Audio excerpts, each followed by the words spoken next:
Well, how do you look at the DJ opportunities, the opportunities to present your stuff in live performance? Is it, I mean, certainly there's a promotional aspect to it, but is it a workshop for you? Well, it's more of a good laugh than anything else. Like, just that's it. That's the biggest motivation for doing it. Just bring all my mates along and have the right good time.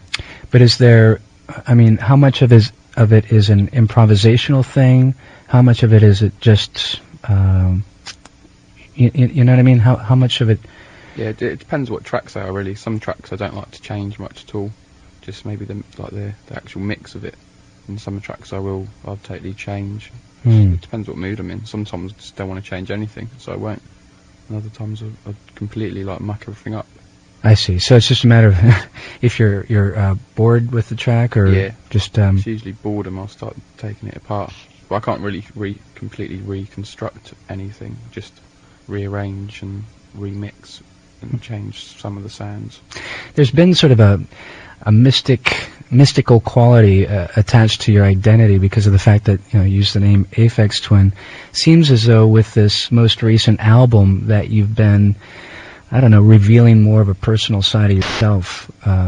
That's just an impression from my point of view. Is it true, or? Possibly, yeah. I mean, I haven't really tried to sort of change the way I've thought about presenting myself or anything.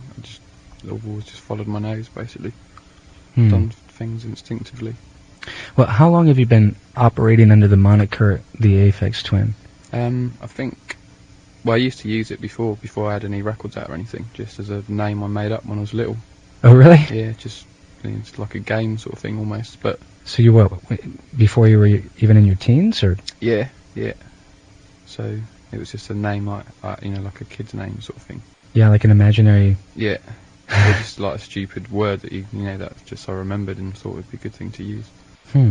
So you don't really remember the way you came up with it or how it came about? Yeah, I know why I've got the name, but it just stuck and I decided to keep using it.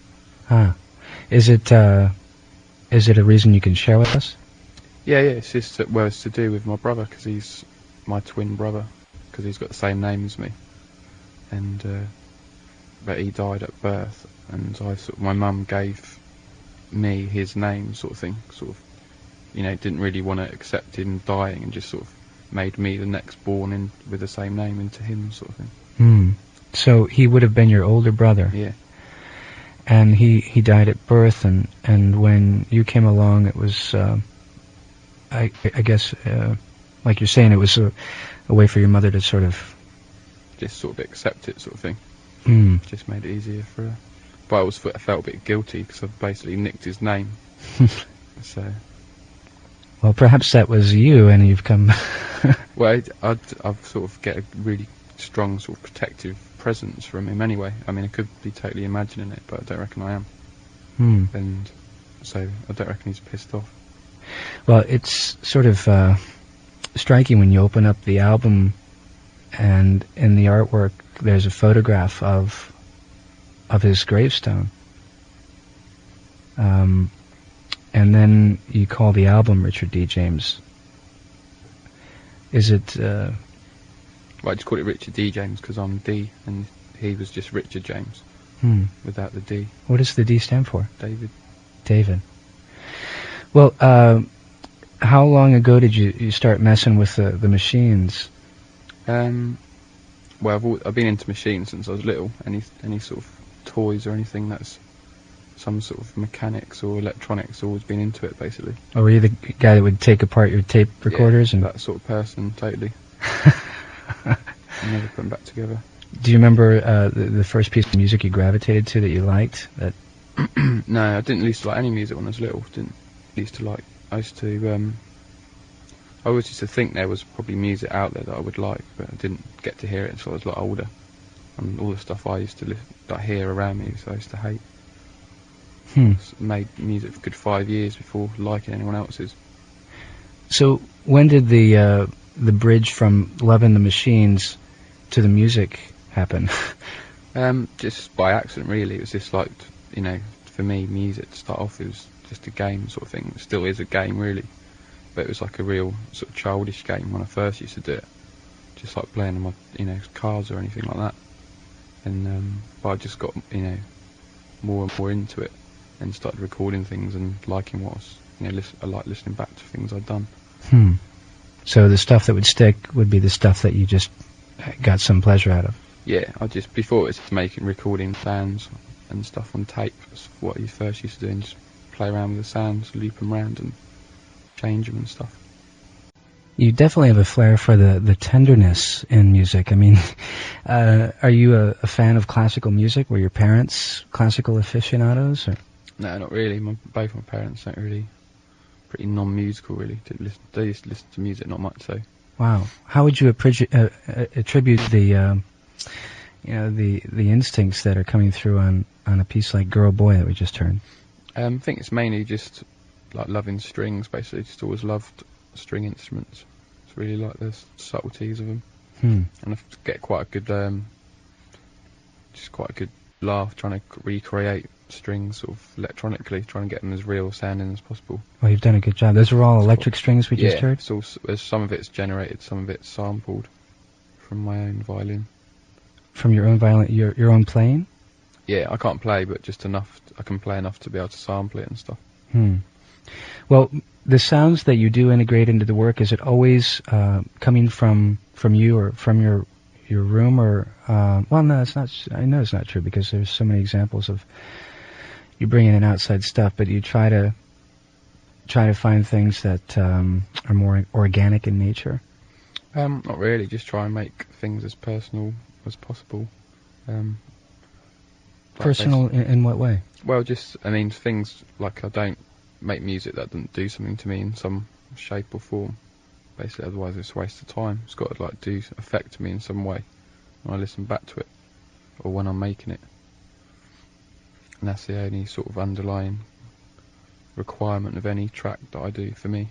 Sounds like then you're after trying to bring some emotional content to it. Oh yeah, totally. It's my favourite music, basically. If there's no emotion in it, it's rubbish. Well, it just becomes like a technical exercise. It seems as though the music that you're doing would really suit itself well for film. Have you? Yeah, I've had a few offers and stuff, but it's really hard to work with sort of directors, because I can't settle for anything less than complete control when you don't really get it for film. So you have to be pushed around quite a lot. To actually compose for film. Yeah, you've got to be well flexible to sort of compromise what you're doing, basically, and I couldn't do that. But if your music were taken in its existing form and laid into a film, that would be a different. Yeah, I mean, I can't even stop people from doing it anyway. So, but yeah, then I wouldn't have anything to do with it. Well, you do have control over it. I mean, you can say no, I don't want this to be used, and if. Well, you'd be surprised. Really? Well, I guess piracy happens. Yeah. But you're talking to the right audience here, Yeah. Well, I mean, it's either that or people just think that it's like, oh, I thought you did say yes, we could do this. I could have sworn you said yes. Yeah. Well, you've brought with you a new album. Well, it's actually 2 EPs that are coming out in the UK Americans soon. just made it into an album, but it wasn't supposed to be. It wasn't supposed to be an album, but the American issue is going to be all one disc. So that would explain the various mixes. yeah, that's just for the English thing. But it's called Come to Daddy, and it's coming in late October.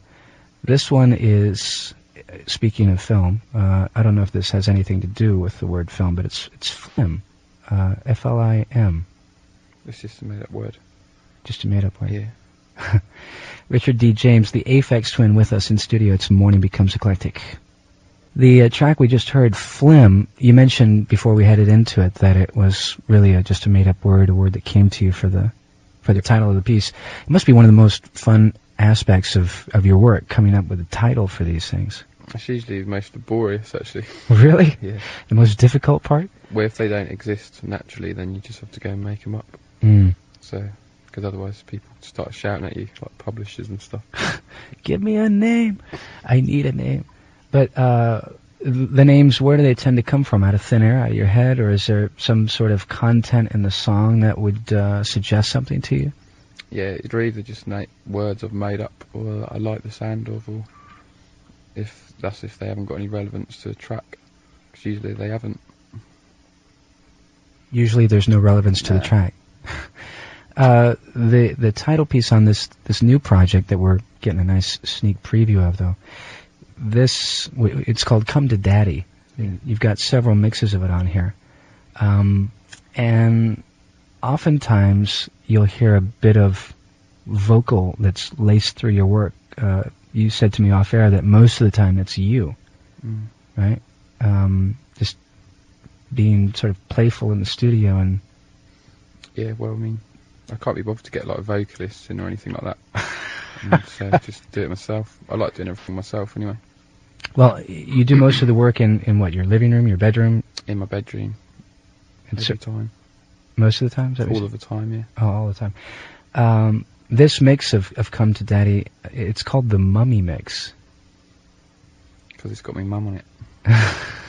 Is she? I mean, are you living at home? Or no. She just happened to... Yeah, she's... no, I went back at Christmas when I did the track last year, or year before last. And she was just in the room, so I recorded her. What does she think of your work? How does she react to what you're up to? She's well into it. She's really into it. Yeah? Yeah. She didn't used to like all the really brutal things, all the really sort of harsh things, but she really likes them now. She was plays them when her friends come around and think she's lost the plot. Have you played her the Mummy Mix? Yeah, she's well into it. She really likes it. She's about 60, but she loves it. Would you consider yourself a prolific type that, it's constantly coming, or? Well, I basically only sort of put out records when people hassle me for them. I don't sort of force my music onto people. I couldn't really do it. Basically, people come around my house and come and get it for me. Oh, really? So it's like they literally come after you and say, "Hey, it's time to put something out," and then you come up with something? Pretty much, yeah. So it's I like don't come up with, it's always already sort of, exists, basically. Now come and get it off me. Oh, okay. For a second it sounded like a water faucet. You just go over and like... Well, it's a bit like that. Well, that's good. I mean, at least you're finding, constantly being excited by stuff. Yeah, I love doing it. That's the main thing. So when you're home, is it a constant tinkering that you're up to? Yeah, I was supposed to be working all this year, really, but I've just been having a laugh with all my mates and stuff. So I just moved out of a really big sort of house full of all my friends to a massive bank which I bought. So it's been quite sort of lonely. Did you say a bank? Yeah, it's quite lonely there on your own. So you bought a place that was an abandoned bank? Yeah. Is the safe still in there? Yeah, so I've got two massive walk-in vaults. I've got my studio. Well, can have it soon. Wow. What do you put in the vaults? Well, at the moment it's got all my valuable stuff for when I came away to America. I just locked it all in there. Wow. So when you got the papers, they gave you the combinations? Yeah, no, I had to work it out actually myself because I had all the keys. 4 hours per combination to work it out. Oh, man. It's a huge manual from written about 100 years ago. No kidding. Yeah. Oh, it's fascinating. Yeah, it's pretty wicked. It looks pretty awesome. Is this in a town centre? Is this... Yeah, it's like pretty much central London. Wow, so there's like a storefront, no? There's it's like a bank front. You get all these people trying to open accounts all the time, keep walking into my house when I leave the doors open. It's not a bad idea, actually. And but the teddy bears are like the cashiers at the moment. They sit behind the desk. The teddy bears are the same teddy bears that were with you on stage last night? Is there been a fascination with teddy bears for a while? Not really, no. Okay. I'm just checking. So what was the name of the bank? It was a Bank of Cyprus. Huh. It's like a Greek bank. Wow. But they were still using it when I bought it. It's like 50 people working there or something. And I just looked like a scruffy git when I walked in, and felt really strange to be sort of buying it. So the bank didn't close down, they just moved elsewhere? Yeah, they just moved branches. That's fantastic. We're going to go out with one that closes the album. It's called Is Us. Is there a meaning behind that name, or is it... It's just totally made up. Just a totally made up one. your latest album, the Richard D. James album, it's probably, in my opinion, anyway, the most accessible album you ever made. Do you have a comment to that? Yeah, it probably is actually. I've been trying to make my stuff on the surface seem really accessible, but also to have like hidden sort of complexity underneath, like a bit more depth, but so it doesn't become a headache to listen to. Well, it's more. You have some beautiful children's voices there, and they're my voices. They are. Yeah. I've just mucked around with them. So once again, you've done all this stuff yourself. Yeah. Do you use any of your old equipment, the stuff that you have modified yourself? Well, for this album, I did it all on a computer. Didn't use any other equipment at all. Just right on a computer. So, but anyway, you did make some modified instruments, modified synths years ago, and you've been using them frequently. Yeah. Would you consider yourself a minimalist musically, or do you are you opposed to labels? I consider I don't know. I think basically I consider myself just some kid mucking around in his bedroom. That's the way I've always seen myself. And when it comes to like music, I just do whatever I feel like doing. I don't feel like held down to one type of music. But you have worked with, for instance, Philip Glass a year ago or so. And on your own label, Reflex Records, you also have people like Music releasing stuff. And you have released a lot of stuff yourself under different aliases over the years. But is Aphex Twin now the one that you're going to stick to? Yeah, it's the main one is just Aphex Twin and AFX. I just want to keep it on two names now and no more. I just think music's been divided up into too many categories, and I don't want to divide it up anymore. I think people should stick out, if they do lots of different styles, they should stick it all out on one label and one name rather than like 5 different labels and loads of different names. I think to start with it's good fun, but music's been split up and categorized too much now. Definitely. It's almost impossible to keep track of all that's going on a general basis, because there are too many things going on in different genres all the time. Yeah, I don't like it. It's because I like all sorts of music, so I don't want to be, if I go into a record shop, I want to listen to lots of different types of music. I don't want to just listen to one kind of jungle music. It's really boring. But do you actually go into record shops these days? Yeah, I go in quite a lot. I buy a lot of records. Generally I do. I haven't been into any record shops at all. But generally I do buy a lot. Okay. Because I know that you were pretty pissed off by the record industry anyway. Well, I started off sort of not really liking it, but I've grown really into it now. It's quite addictive. It's quite good. It's got really good fun really recently. So you're taking the mickey out of the record industry? Well, I take the mickey out of everything, including myself, basically. Yes. You don't take... Sorry? But I just don't think anyone's untouchable. That sounds tragic. Has this new record done anything for you that your previous releases have not done? It's finished before they are. Well, what I thought about was in the context of business, in the context of fame and fortune. Right. Well, I think it's probably because it's only released last week, so it'd be hard to tell. But hopefully, it will sell more than the other ones. But whether it will or not, I don't know. I think, like in America, it's just been growing really quickly. In Japan, it's been really, really amazing, response there. And it's always good in Britain. Do you plan to tour with this music? Yeah, I've got 10 shows around England in just over a week. Will you be doing some DJing as well, or just performing? Just playing live. Because you have done a lot of DJing in some years back. Yeah. But that is not something you pursue these days. Well, I just tend to DJ whenever there's something out of the ordinary to do. Like, I don't sort of keep going to the same clubs all the time, but I like to do anything unusual or special. Mm-hmm. Do you still work as hard as you used to? 20 hours a day? Yeah, I think I work... Well, I don't call music work because it makes me... I don't want to do it if I think it's work. But at the moment I've worked really, really hard, like with like promotion and press and stuff, and I don't know if I've got it in me to like do it again. It's probably the last time I'll try so hard to promote myself. But as far as music goes, I always do music whenever I'm in the studio, basically, so I do it whenever I've got free time. Which can't be too frequently. Well, not recently, no, but hopefully I'll get a lot of time soon.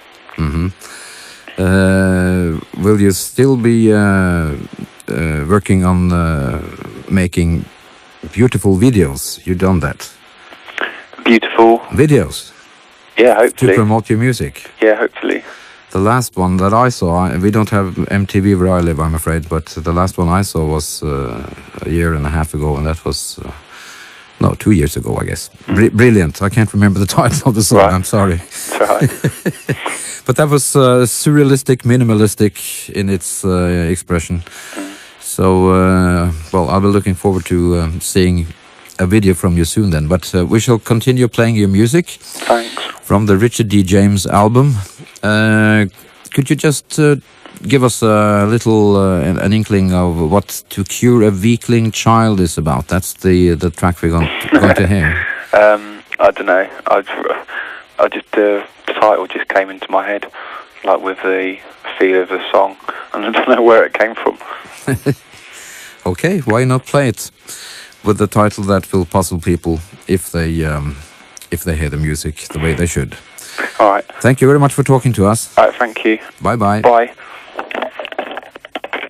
What are your feelings on that, Richard? What do you feel about the whole Eurotechno thing? Because to me, the Eurotechno thing and the Detroit techno thing seem like worlds apart now. Yeah, I don't know, I still spend about 100 quid a fortnight on records, so, you know, it keeps me busy in the shops. I'm not complaining, you know, it just goes up and down really. It's just, at the moment, it's on a bit of a down roll, I think. There's not been much for the last few weeks, but there's always something that sort of pops along and keeps you interested and motivated. Right, we're going to listen to one of the tracks on Reflex Records now, and it has no name and no title.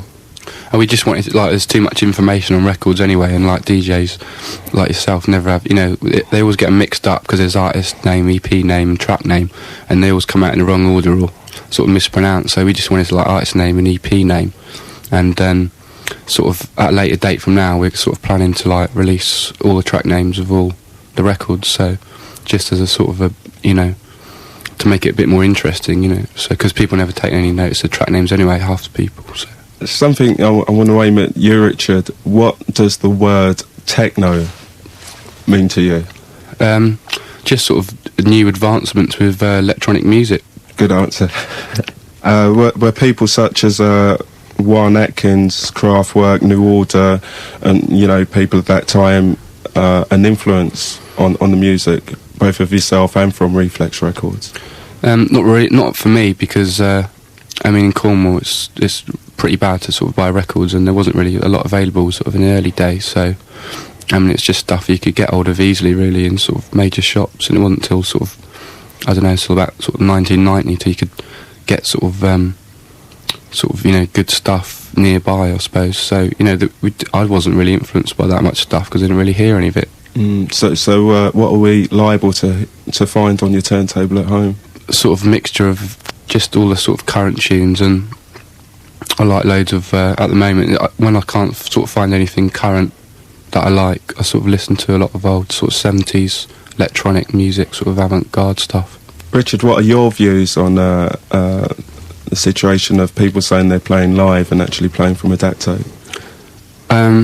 It doesn't bother me either way, but like for myself, you know, like promoters don't really care whether it's live or DAT, and if you were to do everything off DAT, I don't think many people are going to sort of say, you know, they don't sort of give you credit for doing it live anyway, so I don't see them sort of dissing you for doing it off that.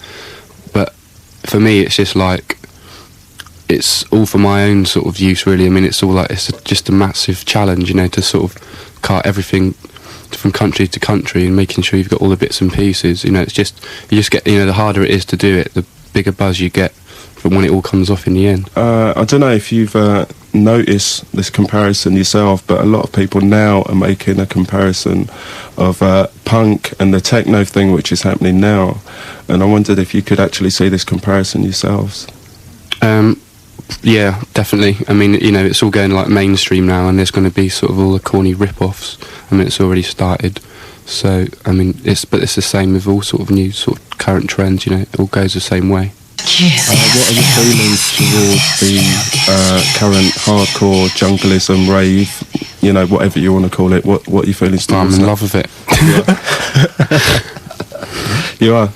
No, it's not even worth commenting on, really. So, you know, I mean, there was a point when it started that used to sort of annoy people intensely, because, I mean, you'd be going to sort of your record shop that you'd been going for like 2 or 3 years, and all of a sudden they're playing like hardcore, and, you know, you had to listen to like 4 hardcore tunes before you could listen to what you wanted to.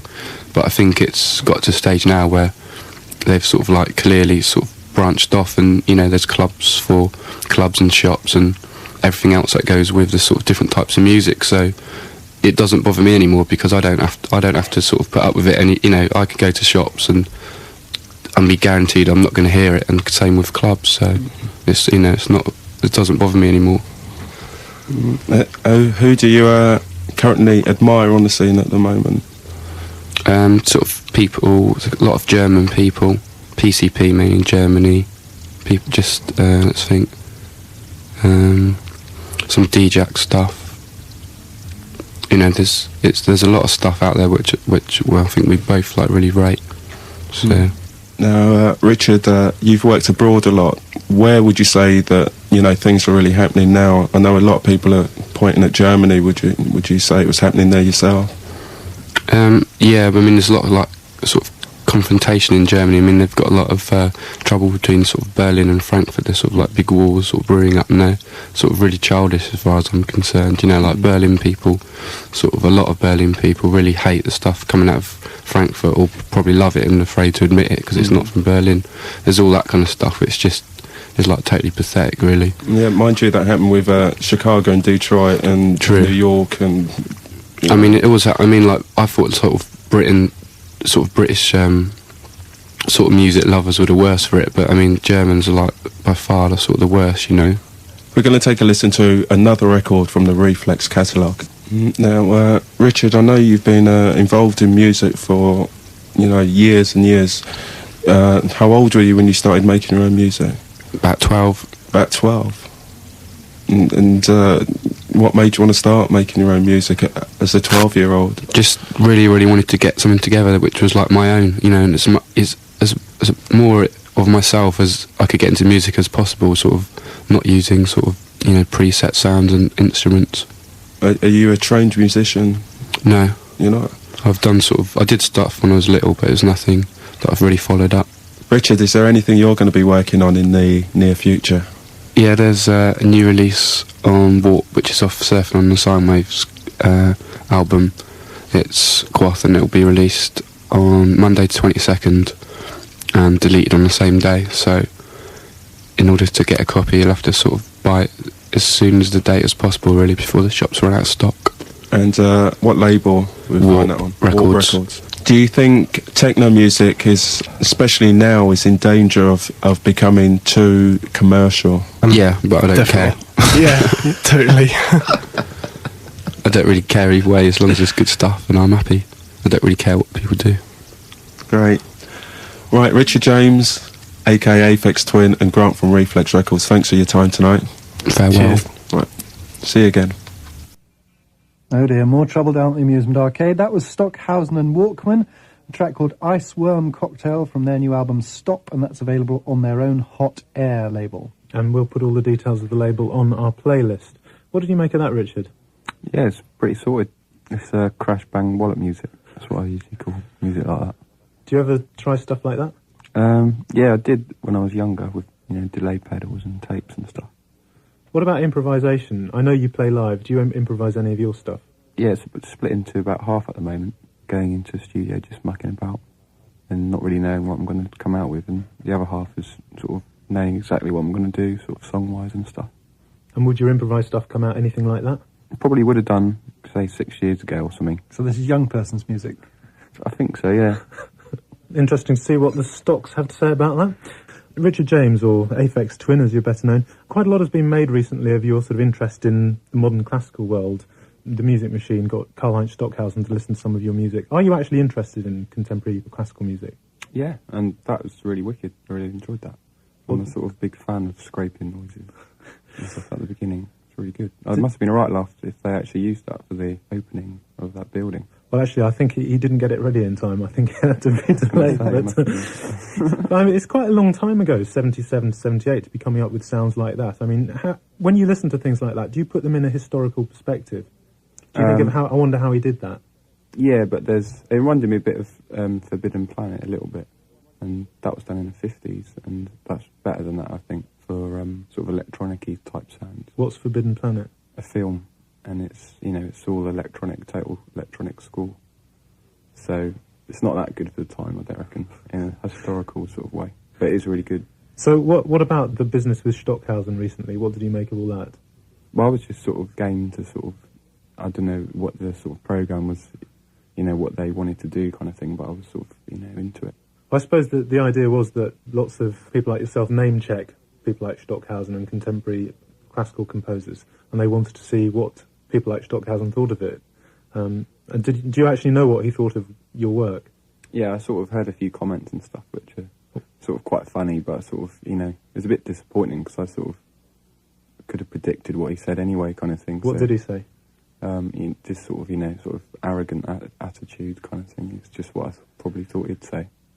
You boys don't listen to me carefully enough, kind of thing. Yeah, but I didn't really, because I think they were trying to make out it was, the world of techno had been influenced by Stockhausen, and I don't think it has at all, because I don't reckon 99% of sort of techno bods will have ever heard of him. So it seems to me the only similarity is it's electronic, and it sort of ends there. Yeah, it's just like a parallel bit of world, really. Now I don't think it really anything to do with techno. The interesting thing is, though, that the people who listen to your kind of music are now starting to listen to Xenakis and Stockhausen, so that's really the overlap. I think it's the interest on the part of the audience. Mm. Yeah, I mean, they're both sort of sonically interesting, I suppose, so, that's the sort of common ground for me, anyway. Oval and the Politics of Digital Audio from their album Systemisch, which is available on the Miele Plateau label. Any comments on that one, Richard? Do you recognise them as competition? Yeah, I'm quite a fan of them, actually. I think ever since their first album, because they just skip through loads of tracks off Ambient Works 2, like on the CD player or whatever. They're skipping through your CD? On the first one, yeah. It's just practically the whole of Selected Ambient Works 2, which is, I really liked it. I can never work out if they're actually sort of giving me a compliment or whether they were saying this is a load of rubbish, so we're just going to skip all the way through it. Did they send you a cheque? No, I didn't want one. I just really enjoyed it. It's really good. Richard, we seem to be playing your music almost every week sometimes here on Mixie, and the thing that I was most struck by is your extraordinary prolificness. I mean, you seem to be working all the time, is that right? Yeah, every day. And how many, do you finish a track every single day then? I used to, but now I take more time with tracks these days, so it usually takes 2 or 3 days currently, I think. And have you always got a project in mind? Are you writing for an album, or are they just things that you really want to get out of your system? No, I just write music and sort of experiment sort of all the time, and then think about making albums and singles later to earn my living. Have you got your own studio? Yeah. And actually, I've read quite a bit about you making your own instruments. Is that true? Yeah, and I keep all that in my parents' house in Wales. So how often do you record with the instruments that you've made yourself? What I tend to do is sort of go and take samples and record lots of little bits that'll last me for the sort of next sort of 4 months kind of thing, and then come to London and use it all. So why did you just decide in the first place to build your own equipment? What was wrong with the stuff you bought in shops? Well, I didn't have any money to start off with. That was why I started to make it, basically. Did you also feel that the sounds that shop-bought equipment made weren't so interesting? Yeah, well, that sort of came later, really, because once I'd had the money to buy shop equipment kind of thing, I'd already learned how to build instruments, so it was kind of used it to my advantage. So do you not use any conventional equipment at all in your studio when you're making records? Yeah, I use things like computers and, for sequencing and things like that. But you don't use any conventional synthesizers? Yeah, I do, yeah. The secret's out. Where did you actually start from in terms of the style of music that you wanted to make? I mean, you've been associated a lot recently with this catch-all term ambient, but where did you start off from? Just from a sort of sonic sort of experimentation sort of point of view. I was just really interested in sort of piecing sounds together and making little rhythms and things like that. I think that's the sort of first angle that sort of got me interested in it. And was this based on anything you'd heard by other groups? No. I just always liked creating stuff, just making stupid tracks on tapes kind of thing when I was little, and just used to enjoy it. Were you surprised by how much your music and your sound has taken off? I mean, you remixed one of your tracks with Philip Glass recently. I mean, that must be something of an accolade for you. Yeah, sort of 50% of me sort of surprised, and the other 50% think it's normal kind of thing. How did it work, the thing you did with Philip Glass? Just got in touch with him and thought, see if he was into orchestrating one of my tracks. And he sort of sent back a demo, which I thought was rubbish. And, I said I didn't like it and stuff. And what about soundtracks? Are you interested in doing those? Yeah, I sort of had a few and done a few things, but they've all been turned down. It's pretty difficult to write for Hollywood, really, if you've got a sort of no compromise kind of attitude. And you've kept that attitude when you've been working on big films, have you? Yeah, and it's really difficult. They just treat you like as total sort of object kind of thing, and it's very difficult to sort of work to their sort of standards kind of thing. Now, you are doing something live at the Festival Hall in December, aren't you? Are you playing live to a film? Yeah, hopefully, yeah. Hopefully. Because you were supposed to do it last month, and what went wrong there? They asked me if I wanted to do it, and I said yeah, and they sort of took 9 weeks to send me the videos, and they sent it 5 days before the show kind of thing, so I didn't really have time to do it. One of the things I've always remarked on when I've listened to, well, not all your music, but a lot of your music, you're very fond of using harsh sounds, almost sounds taken to the point of distortion. Is that to do with your equipment, or is that a particular interest? It gives a track a lot of energy if you distort something. I like tracks with energy in them, I suppose, so I suppose it's just aggressive, and I like that in music. You've got a new EP. Yeah, it's out already, I think. Hangable Auto Bulb. Yeah. Talk to us about this one. It's just jungle-ish kind of thing, and inspired sort of... You like jungle? Yeah, only about 1% of it, though. The rest of it's still rubbish, but the 1% of it at the moment is really, really interesting. What has that 1% got that you like? I'd just get into it from a sort of rhythm point of view, and just really sort of anal, intricate, sort of programmed rhythms. That's why I like it. And tell us about the track we're going to hear, Children Talking. It's mainly inspired by my mate, Luke Vibert, and the sort of jungle tracks that he's been doing. That's about the first thing that's inspired me that's sort of modern for about 5 years, I think. Richard James, does jazz hold any interest for you? Oh, yeah. It doesn't really sound like jazz to me, that. It sounds more like rock. Did it? But, yeah, it's alright. I'd get into it if I was drunk, I think. Music like that. Sounds like they were drunk and they were getting into it. I'm just a lazy person. So did you I interviewed actually interviewed Luke Vibert about when I was in England, and he said you're going to be buying a bank vault. Oh yeah, bought a bank. Yeah. You bought a bank? Yeah, I bought one. Yeah. He's on the bus actually. Oh, yeah. I was saying hello to him. Under Dennis. So you open up a recording studio in this vault? Well, I'm going to put my studio in it eventually, yeah, but I haven't got it in there at the moment because I've got rats and stuff, so I've got to get them out. Oh, you got to fumigate the place, eh? Yeah, so I've got all my stuff in there now though. When I came away to go to America, I locked it all up in the vault, put all my computer and my bike and all that sort of stuff in there. What about the tank? No, I haven't got that there. It's in my sister's house. But I want to try and bring it up to London pretty soon. Does the thing fire? Yeah. Yeah? Yeah. I haven't got any ammo left. I've got about 4 rounds left. I need to buy some more ammo for it. Where do you find? Do you drive that around you keep that like in Cornwall? No, it's where it was. I swore I bought it, but my mum and dad moved to Wales. Oh, okay. And so I moved it up there with them. Did you get any government kind of trouble for that? Not yet. I don't think citizens can own tanks, really. Yeah, you can. It's not. It hasn't got Caterpillar tracks. It's got massive wheels, so you can drive it on the road. Oh, it's like normal tanks. You can't drive them on the road because they churn the road up. But this one's got big wheels, so you can drive it on the road. How fast does it go? 45 forwards and backwards. 45 miles. Yeah, that's fast enough to go on the roads. Yeah. It's not that 45 miles an hour. It's not that fast. Yeah, it's not for the motorway anyway. No. But it's pretty fucking noisy though. If you go that fast, it's deafening. The engine. Once you go about 30, it's so loud. But it'll do 45 over like fucking rough terrain, you know, like you know, really fucking hilly, bumpy land. It'll still do 45. So you should drive that around like as your vehicle? No, because that's what I want to do, but I haven't moved it to. I will do when I move it to London. I'm just going to drive it into town, go shopping and whatever. Yeah, it's pretty mad. I'm actually taking a course right now at the university, and we're like learning about the history of weapons and all this stuff, and the tanks and all this stuff. It's kind of weird actually when you think about it. That like they make the only reason we have computers is for the military, and now here you are making music with the computer, but that computer's actually made to do shit like make bombs and stuff like that. That's why they invented it. Yeah. Quite strange.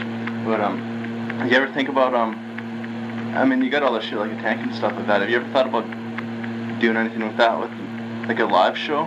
What, in a tank? Yeah, it just seems like you could do something really mad, like if you got stuff like that. I was going to drive it onto a stage once. I think it was in Brixton, so you can get to the stage from the road, sort of thing. Yeah. But I never got around to doing it. You should set up a whole bunch of shit in front of it, like drums and stuff like that. Yeah, it's quite a fucking hardcore trying to get it organised with that tank there. Because you have to like you couldn't drive it to London from Wales. It'd take you about 2 days to fucking do it. Yeah. And it only does 4 miles to the gallon of petrol, so you'd use up quite a lot of petrol, I think. So say if you got like a whole bunch of money, like say if you got like, I don't know how much money you have right now, but say if you got like way more than you have right now, I don't know, like millions and millions. I mean, what would you buy next? Submarine. Submarine? Yeah. You thought about which one? I don't know any models, but I just heard that from the place where I can get ammunition for my machine gun, you can, they're selling off Russian submarines apparently, and they're really cheap. Someone said they were like 50 grand, but I don't know how accurate that is. That's amazing. You should record down on one of those. I bet you'd sound weird. I'd love it. I'd be well into. I reckon I'll get one. I don't know how much. I'm sure it'll be a lot of hassle to do it, and you'd probably have to like hire a crew to fucking work it for you. I don't think you could probably operate it on your own. Maybe you could. I don't know. I don't know anything about submarines, but I just know that I'd like to have one. It'd be wicked for like parties and stuff. Yeah. Can you imagine the acoustics in that? Like, I don't know if you record with actual microphones or if it's all just on the desktop. You know what I mean? Like if it's in the computer or if you record. But if you record actually in a submarine, that'd be like an effects box in itself, I think. Oh yeah, totally. Yeah. It's like my bank now is wicked because I use that as an effects unit because it's got a big stairwell with huge reverb. Oh yeah. So I just send out. I've got like really good mics and speakers on the stairs, so I use it as an actual effects unit sort of thing. Like the actual building sounds wicked. You gonna hire that out to people too? No. I'm gonna live there on my own. I'm gonna be greedy. Because I've had too many years of being like fucking getting grief from my neighbours for noise and stuff. So yeah. I'm just gonna enjoy living on my own and making as much noise as possible. So where do you record normally? In like a bedroom? Yeah, it's just in my bedroom sort of thing. Like it's just joined onto my bedroom. I've got to have my studio close to my bed. That's the only important factor, I reckon. So what, do you like lie in your bed and make music? I do that as well because I've got my laptop. So you go to bed on my laptop. Yeah, that's pretty cool. I gotta get a laptop. It keeps the bed warm as well, actually. If you leave it on, and then you can lie on the bit where the computer was. So do you if you don't mind me asking, what kind of software do you use? I've got everything. Got it's jam packed full of software. I write my own software now as well. That's what spend most of my time pissing around doing. Writing my own software. That can't be too easy. Do you have to take a course, computer program or something like that? No, I've just done it all my life. I haven't. I did it when I was younger, like making games and stuff. Yeah. On the home computer, and then I did do machine code and stuff in electronics in college. Oh, okay. Well, that's a bit different. I thought you might have just been like, suddenly you decided you're going to program, and I don't know if I want to program. It's in my blood, I reckon. Yeah. So now to do it. What do you reckon you'd do if you didn't have a computer? If you had to make music and you didn't have a computer? I'd be well into it. Yeah? Yeah, I'd be well into it. It'd be loads more hassle there. That's what I like about that thing. It's fucking so simple. Yeah. Yeah, you can make music with it. I guess you make music with it. I mean, was the early stuff you made? You're doing a lot of stuff with like making your own instruments or something like that. Were they your own electronic instruments or just your own? Yeah, I made like conventional instruments as well, just sort of not very good ones though. Just things out of scrap metal and stuff, you know. Just finding scrap yards and stuff. So where does all this like military stuff come from? Like, I mean, it's just so many video games. It seems like you're starting to like you got a machine gun now to use. Oh, what? Sorry. A machine gun? Yeah, on the tank. Yeah. Oh, on the tank. I thought when you actually had a machine gun. It's on the tank. It's instead of it hasn't got a shell gun. It's just got a machine gun. Yeah. So that's open on my sheet here. So is it true that you make music you make music for advertisements? Oh yeah. Another one got used a few days ago actually for Bank of America or something. Oh, you made the music for that? No, they just asked me the other day if they could use Girl Boy song off the last album. Oh, is that how it works? I thought you actually made music for advertising. I have done, yeah. Yeah. But I'm just saying this recently it's just come up sort of thing. Bank of America, so that should be hilarious. And every time it plays you make money? Yeah, and they pay me loads of money to do it as well. It's well, you get loads of money but everyone gets a piece of the pie, you know, like for this advert it's $125,000 to use it for a 30-second advert. But that gets split into two, and then of the two parts I get 60% of one half, and the other half gets recouped against my fucking records, which probably gets swallowed up, because Sire don't make that much money out of me, so... Oh, so, well, Sire must make enough money off you that they don't need to steal your advertising money. I don't know yet. Have to wait and see. Maybe with a new record, but I think as of now I'm unrecouped, so yeah, I haven't made enough money to weigh up against the advance. So they get massive advance to give me. So you it's 50,000 albums. The last one sold, I think.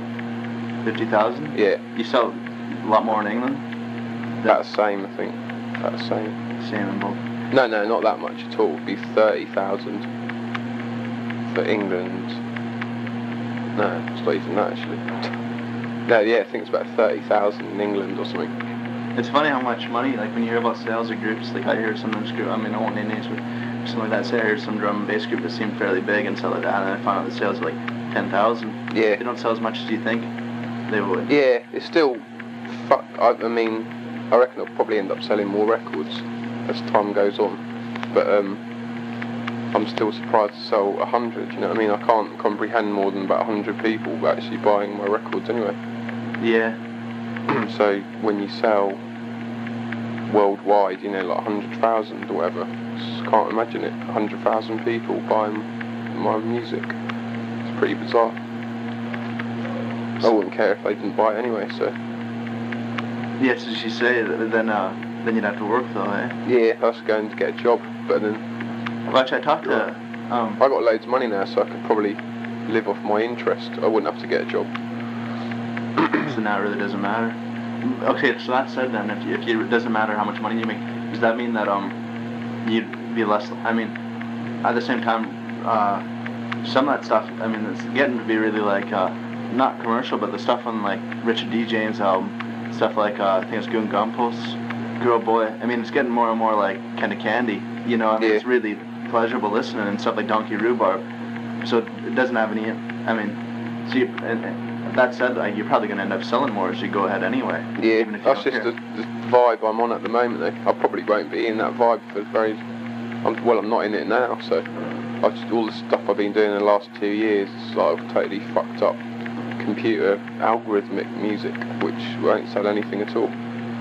Oh, so, because before it sounded like, you're almost starting to like get in this mad sort of space age classical, easy listen electro kind of I'm still into all that. I'll still do it, bits and bobs, but it's not my main like focus at the moment, I don't reckon. Okay, yeah. So I mean, I talked to I interviewed Andy Weatherall like 5 months ago or something like that, and he said in passing that he was talking to you because we were just talking about how he worked and all this sort of stuff, and he was saying that you were getting, I don't know, he was talking about this sort of stuff about how like, you know, what you said to him about how you'd like, when you were working, you'd like hurry home on your bike and all this stuff to record, and you'd be excited about it, thinking about it all day, and now that you can do it all the time, that's not very exciting at all. It sounds exciting, so you're thinking of getting a job again or doing something or stopping to counteract it. I always said I was going to like go and get a shit job just to sort of make it better for making music again, but I don't think I'll get around to it. Maybe I will, I don't know. I still enjoy it though. Every time I'm in the mood, I think I get excited. I think, shit, yeah, I really want to do something. Yeah. I get excited when I'm opening my computer up. Still get like that, but not as much as I used to when I'm coming home from school and stuff every day. Just used to like ride home as fast as I could, so I could fucking do some music. So you reckon like music making's like an addiction? I don't know actually. Yeah, sort of. I'd get probably quite strung out if I didn't do it, I reckon. How often, when you're on the road, do you record still on your laptop too?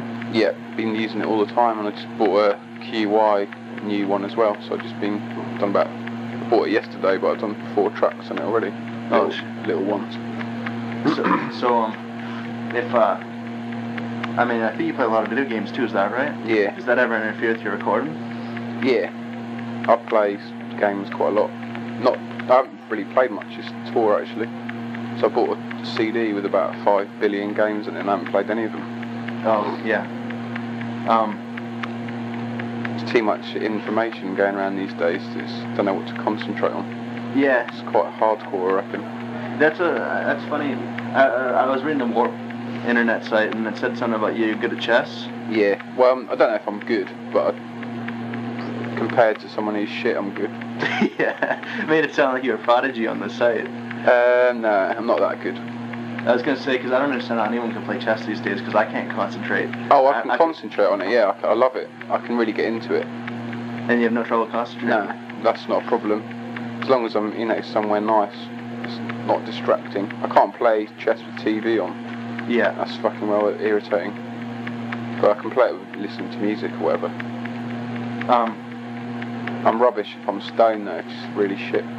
Just make really crap mistakes, forget to do things, forget to play safe and stuff. Yeah, I'm rubbish at chess because I make it's like math.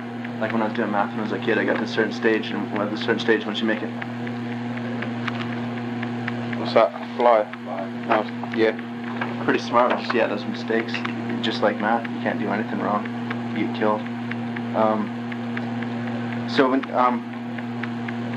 look at that. Pretty nice flyer, hey?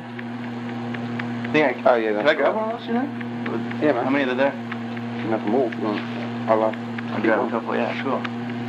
I was going to say, I thought they didn't put my name at the top. But they have. Why is it like that? It's like repeated twice or something, it's weird.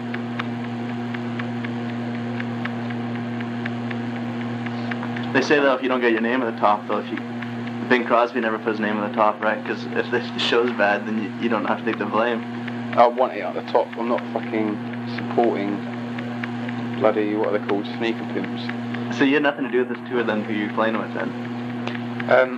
No, I knew that I was going to play with them, and I didn't mind because Luke was doing it with me, and I thought that's good because there's 2 good acts and 1 shit one. I won't listen to it today. I'll go and sit on the bus. Yeah, try and come later, something like that. What's the order?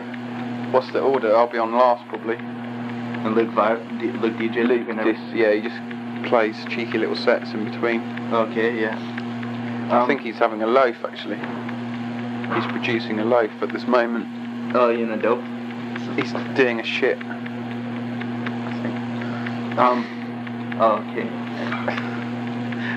They didn't in Seattle. They didn't have any. All the public toilets didn't have any doors on them. Fucking well strange. Oh, is that right? Yeah. What's that all about? Is that because of drugs? I've never been down to Seattle yet. Oh, right. Yeah, I had to take a dump. But, like, yeah, I went for a shit and there was like 20 people in a row all going for a shit.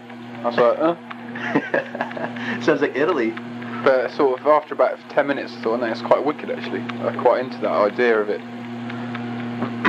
It's just going for, you know, everyone does it. So you had no trouble with the border getting through? The border? Like Canada, US? But yeah, we had loads of trouble. Yeah, they always give people trouble. Yeah, we had, well, have you talked to many bands who've come across? Yeah, I interviewed in Vancouver. I've even had interviews cancelled because the border delayed them so much. Oh, yeah. Do you know anyone who's got done really badly? No, I don't know anyone who's got busted or anything like that. Would you know someone? No. They kept us for 4 hours going back to America the other day. Hello, gentlemen. Yeah. Which was fucking shit. And then they tried to scare you. Like they sort of scared us a bit. But this time round we were sort of wise to it. And it didn't work at all. It was well funny. Because this woman was trying to scare me and Luke, and we just she was just saying stuff to us, and we just ignored her and went, "Oh, can you pass a lighter over or whatever, light this fag up?" Yeah. So like stopped him from like fucking getting a lighter, and he was like, we were just like, "Oh yeah, we don't give a shit." She was going, "You can sit there cool as cucumbers," and we were going, "Well, we're sitting as cool as cucumbers because we haven't done anything." They told us that they'd found cocaine residue in the back part of the bus, and none of us don't do it. Yeah. So they're just lying. They just try and scare you. Pretty crap though, really, because anyone could tell we fucking smoked dope, not fucking cocaine, by looking at us. Yeah. They're the scruffy bastards. People who take cocaine are usually a bit more smartly dressed, I reckon. Yeah. They wear more sort of designer clothes. They took the wrong guess. You ever think about buying a helicopter? Yeah. But I'm not going to buy one because I'll crash it straight away. Because I'm just an idiot in anything. Like, it goes fast, I'm just end up killing myself straight away. Why, you got a bad driving record? Yeah, I've written off loads of cars. I haven't actually passed my driving test. So, when I drive my tank, it's like illegal. But no one ever stops you. Like the police just fucking, they laugh when they see you. They don't think to stop you. Yeah. They just think it's too ridiculous to even contemplate stopping you. So, I guess, I don't know, you probably get asked about this shit a lot, especially a couple years ago. It seems to be all this stuff. I wouldn't mind asking you about the lucid dreaming. Yeah. I never quite understand what exactly that meant. Is it actually dreaming, or is it just like daydreaming or something? Well, both really, but what I meant is just actually when you're asleep, like making sounds in your head, trying to work out songs. Which I do, what I used to do, I don't do it anymore. Although I had a dream on the bus the other day, like I had some fucking mad tune in my head, but I couldn't remember it when I woke up. It takes a lot of practice to remember them when you wake. So. Did you have to train to prepare for lucid dreaming? Yeah, I reckon, for about a year. It's the training is remembering it basically. Yeah. Because that's what you. Most of the time I'd have a dream, know that I'd dreamt up a wicked like tune or sound or an idea, and then when I woke up that was all I can remember, the fact that it was really wicked, so it's really irritating. So do you sit there in the dream and like say, like, because most of my dreams I have no control over. Like, I'm never getting that, so I've changed it. But you can change your dreams and all that shit. I can't change my shit. Not all the time, but 70% of the time I can. I love sleeping. I can't even control my own actions. That's why it's so damn funny what happens in my dreams sometimes. Watching a movie or something like that, because I can feel it, but I'm not doing, I can't decide to do anything. Yeah, well, for me, there's like different degrees of control. Like you get ones where it is like a movie, but you're in the movie and you can sort of, things happen, but you control yourself to a certain extent. Those are the best ones. But sometimes I get it where I'm just in control of everything, and then it's really boring because there's just nothing happens basically. Yeah. You have to make everything happen. I've had these dreams before where, when I have had it the once or twice where I can't control it, it's real fun because it's in like a hardware store. Yeah. And it's just funny, like that, of all the things I could do on this earth, and when I can control a dream, and I just started smashing shit. Yeah. Shit off the shelf. Do you shoot shit like that too? I've done everything. I don't know what that says. Fucked everyone, smashed everything up, blown everything up, burnt everything, done everything. Yeah, I don't know what that says. I used to like dream I was invisible when I was younger. I used to quite like that one. That was one of my favourites. Oh man. And I like eating dreams as well. They're my favourite ones now. Smelling and eating are what I do now. You can smell in your dreams? Yeah, only just though. I've only just worked out to do it. Wow. I can't even. It's like more of an like with it's really weird though because it's like for sound as well. It's kind of like it's not real when you're doing it, but it's kind of like in your imagination. And when I eat food, it's just like totally in my imagination, but it can be really, really vivid sometimes. It's like you can really just make food up and eat it, and then you work out why you made it taste the way it did, and you can usually work it out. So it's quite interesting to do it anyway. Wow. Quite a lot. Mirrors are pretty good as well. I quite like looking in mirrors. Oh, you can look at mirrors. I've never done that in a dream before. Yeah, it's pretty good. I like doing that. You just see different things every time. The only thing I have is when I get drunk at night and I don't drink water before I go to bed, all the way through the night I just like grabbing soft drinks all the way through my dream and go so good, and I put them back and I put them back, and then I wake up in the morning and I'm like, Yeah, I do that as well. It's worse if you piss yourself as well. I've done that about 3 times when I'm pissed, when I'm drunk, to like, you want to go to the toilet so much, but you're drunk, so you just dream that you're in the toilet and you go, oh yeah, and then you wake up and you're like, oh fucking hell, I just pissed myself. You've never done that? Never. Well, I haven't pissed my bed since I was a kid, you know. I've they done say it 3 that times. if you piss in dreams, you're going to piss in real life, but not true because I piss in dreams and I have these... Yeah, you don't, not always. For me, it's like I usually start pissing in the dream and then I realise it's a dream and then wake myself up and go for a piss. But when you're drunk, my dreams, I don't control anything in my dreams when I'm drunk. I hate drunk dreams, they're fucking shit. They just go around in loops. I just get these little things that just repeat over and over again. And I remember things in the night that just loop over and they get really fucking boring. You have to wake yourself up, go and get a drink and then go back to sleep again. So when you record then, I mean, if you have these lucid dreams, you can remember the sounds. I mean, when you make a song, do you already say you're going to make a song, do you already have the song in your head before you actually Sometimes, yeah, not always. So either I sometimes get little ideas for a little melody or sounds or a concept or something, or sometimes I have the whole thing like finished in my head. And if you hear a sound in your head, can you then go out and create that sound? Get it quite close, yeah. Usually when I'm awake I do, when I'm asleep you can never get it the same, but it gets rough copies sometimes of sounds. Yeah. I was reading that you made songs before and you just chucked the songs out like that you like though. Is that right? No, any ones I don't like. I wouldn't chuck out ones I liked. I probably have done by mistake, but I just chuck out the ones I hate because I can't stand listening to them. So, I mean, I know it sounds like this is a pretty cliche question, sounds like, but one of those questions, I feel like I'm, one of those movie star movies now, but like, so I mean, there's like a big difference between like Richard James and Aphex Twin, or is it the same day? Fuck knows, I don't know. I don't know what Aphex Twin is anymore. I'm not quite sure what it is. I don't know, can't work it out anymore. What's the new one sound like? Can you describe it in any way? It's got like a sort of a heavy metal track on it, but it's not really. It just sounds like it's just fucking aggro noise with me shouting on the top, and it's got some other vocal stupid ones on there, and a couple a bit like the last album maybe. Yeah, that's about it. So. It's all quite different. Are you still mixing? It sounds weird in Richard D. James. It sounds like you're mixing up styles a lot, like but kind of decontextualizing styles. Like, there's a lot of stuff like drum and bass on there, but it's not what you call like your drum and bass. It's just like it's just little snippets of ideas or whatever. So I mean, you always talk about like how you're not really influenced by you don't want to talk about influence. Influenced by styles though. Yeah, I was last. For that album, I was totally influenced by loads of things because I was living in a house with loads of my mates, just listening to, there's always music on all times of the day, and my mates listen to wicked music, so just couldn't help incorporating loads of it into my music. I didn't mind, but I just don't want to do that anymore. That's why I've moved on my own. because I prefer to get inspired on my own. So does that mean when you're on your own, does that mean you don't listen to music?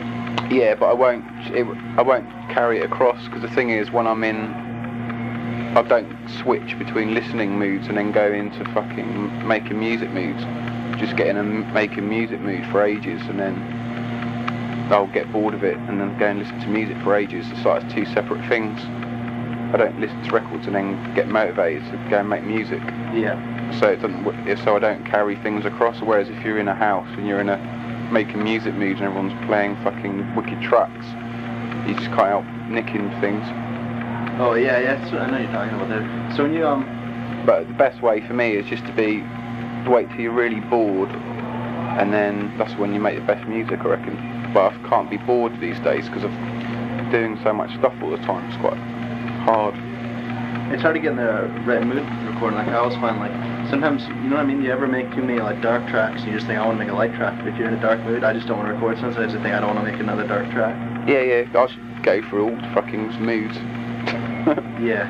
I mean, sometimes the other way around as well. What sort of atmosphere do you like to record? Do you record any time of day or any time? Yeah. Usually better like in the night, sort of after about 1 o'clock in the morning.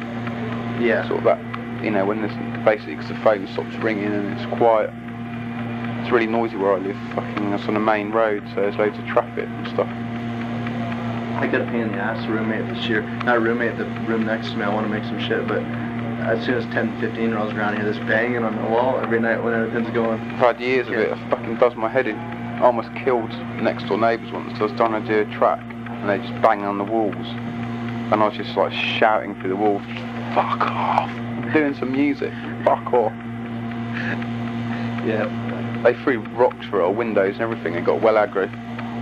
Got the council to try and evict us, and we used to have big fights with everyone in our street. They pinned up these posters to all the trees and lampposts saying about our house and how we ruined loads of people's lives and everyone should sign a form to get us evicted. It's out of order. I couldn't believe I didn't do anything revengeful on them at all. You got the tank though, man. Yeah, like a few years ago I just would have got into revenge, but I think I must have grown up, so I just couldn't be asked to do anything whatsoever. Just couldn't be bothered. Oh, fuck. Karma can get them, eh? Yeah. So, they're too sad anyway. They don't need to be fucked up. They're already fucked up. It's a waste of energy trying to do any more to them. Because I used to be like, oh, if anyone fucking messes with me, that's it. They're fucked. Well, if you get a little bit bigger, you can just get out to go do it for you, maybe. Yeah. Big enough, but you don't need to be bothered. You just send some boys out. Well, what I was going to do, the original plan is, I thought we were all going to move as a household, and I was going to do a PA in my house and advertise it in the paper and do it for free. But then some people didn't move out at the same time, so I couldn't do it. But that would have been wicked, like take all our stuff out and then just go back for one last party and fucking destroy the house. Yeah. Have like 400 people in the house. It would totally fall down, I reckon. Is it attached? Yeah, detached to both sides, so attached to both sides. Oh, okay, yeah. And like the one side is a bloke, he's totally off his head. He just used to go mental. My mate went round there once because he was playing music so quietly, and he used to come out and shout and swear, call us fucking cunts and bastards. He'd come up to me and he was going, "You fucking hippie, you're playing fucking voodoo music." He's going, "That's what that is, voodoo music." No. Where do you use this room? But he tried to fucking kill my mate with a knife, with a fucking machete. He came out and he was like fucking jabbing it at him. So you like London? Yeah, I love it. It's wicked. I'm going to get out of there in a few years though, because it's just too fucking noisy. Yeah. I'll wait till I'm a bit older, till I'm old and boring, and then I'll move away. You reckon you're going to make music in old age? Oh, looking forward to it, yeah. Do you ever have any long-range tour plans? Like, not like something cheesy, but like, you're going to make some symphony when you're 40, but you got something like things, can you see where it's going to be evolving to in like the distant future? So, not really. I don't reckon it will evolve anywhere. It will just change, I think. Hopefully it will get better. It sounds like I felt like I haven't made anywhere near like as good stuff as I'm going to make. I've just been so lazy, I just can't possibly have made good music at all yet. I will get around to making a fucking good bit of music sooner or later. Yeah. Instead of fucking around. Sounds like with your music, one of the biggest focuses is like the sound itself. Yeah. So like I always think everybody talks about this, where the music's going, the build up and all this shit, but I think bottom line music, it's got to be every second exciting. Yeah. And it sounds like you subscribe to that too, eh? Yeah, I used to be into things going on for ages, but not now. I just fucking need my ears to be alerted every couple of seconds. I need something different to happen. Yeah. So something good to go on. It's good to tap into all the sides of your brain there. Yeah. But I've been arguing with someone in the email because I don't take many drugs. Just drink a lot too much maybe. But someone was telling me to start taking drugs. But I don't know. I just think if I were to got creative ideas and lots of ideas that are waiting to get out, if I take some drugs, I'm just going to be polluting what I've already got in my head. Oh yeah, it doesn't do anything with creativity for me. Drugs. It's just a bit of escape, having a laugh. Yeah. I like to be totally straight when I'm making music, so I can think what I'm doing. Yeah, totally. I definitely think that too.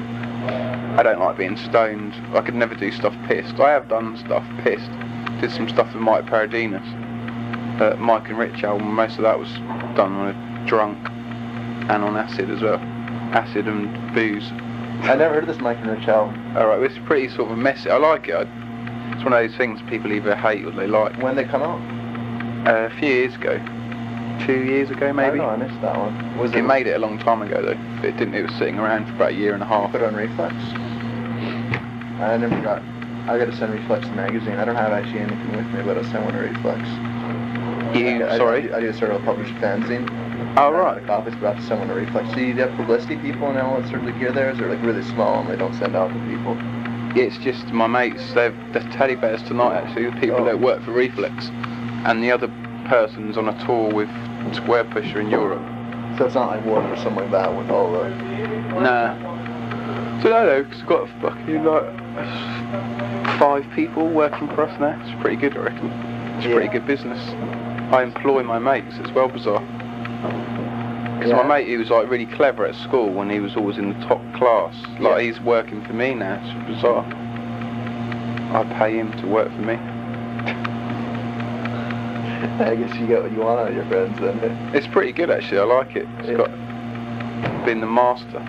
I give him days off work though. It's wicked. Like I sat around at my mate's house, we were just getting really stoned, and he's going, "Oh shit, I've got to get up." This was like the first time I'd ever even thought about it. Got to get up for work, and I was like, "Oh shit, yeah, sorry." And I was like, "Hang on, yeah, but you work for me. Let's go and take the day off, take the morning off, take the week off, and roll another split up." So just get like a shitload of demos and all this sort of shit. Yeah, I've had loads on this tour. Quite no good ones as yet. You listen to them? All the way through every track. Is that right? Yeah, I didn't listen to one all the way through the other day actually, because it was so shit. Electro stuff they're giving you? Everything. It's all been rubbish show so far. Nothing good. One thing from someone who I reckon will probably be good in a few years, but what he'd given me definitely wasn't good. Yeah. But I've had got quite a few last night. I haven't listened to them yet. One bloke just gave me a tape with nothing on it at all. Those are usually the best ones, with no number or name or anything. And I made someone run after him and get his number.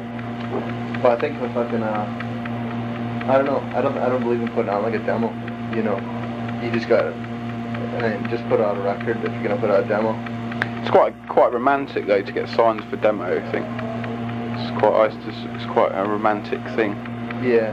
To sort of send a tape, because it is quite a good thing if you get signed up for tapes. Because I love getting, when I sent my things off, I thought it was wicked. It is good, best to do it yourself, sort of. But then I don't know. It depends what. It's quite a lot of hard work running a label. Yeah. Our label's only just paying off now, and it's fucking been going for 5 years. Is that right? It's only just. I mean, we're making some good money now, but only because we're in the right place at the right time. Any other little label won't make fuck all, I reckon. They're like Warp, fucking brilliant, I reckon. I love them. Yeah. They're just really good.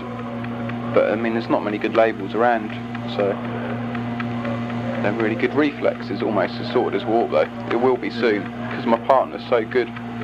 he's just a king. When I knew him when he was young, I knew he was going to do something fucking good. So you didn't know about the interview today, though, eh? What's that? You didn't know about the interview today? No. I was actually nervous in that. It's one of those days that are like... I don't take any notice when anyone says to me. Oh, okay. Because he tells me loads of things, so I've got to do this and that. I forget everything he says.